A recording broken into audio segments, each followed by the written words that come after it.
বাসায় যখন কোনো সবজি থাকে না তখন এইভাবে বুটের ডাল দিয়ে ডিম রান্না করে ফেলি, খেতে কিন্তু দারুণ লাগে। এইভাবে হচ্ছে একবার হলো রান্না করে দেখতে পারেন, খেতে অনেকটা মজাদার লাগে। ভাত অথবা রুটি অথবা পরোটার সাথে এই তরকারিটা অনেক জমে যাবে। হ্যালো এভরিওয়ান, আসসালামু আলাইকুম। আজকে অনেক দিন পর একটি রেসিপি নিয়ে চলে এসেছি, আর আজকে আপনাদের সাথে শেয়ার করব বুটের ডাল দিয়ে ডিম রান্না। আর এটার জন্য কি কি লাগছে চলুন তাহলে দেখে নিই। প্রথমে কিছুটা গরম মশলা নিয়ে নিয়েছি। এখানে হচ্ছে দারচিনি, এলাচ, কালো এলাচ, গোলমরিচ, তারপরে লবঙ্গ, তারপরে তেজপাতা নিয়ে নিয়েছি।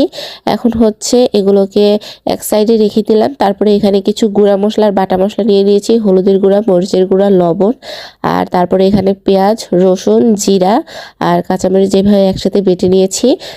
আর এই পাশে হচ্ছে ডিমটাকে সিদ্ধ করে তারপরে একটু হলুদ আর লবণ দিয়ে মাখিয়ে রেখেছি, ডিমটাকে ভেজে নিব এর জন্য।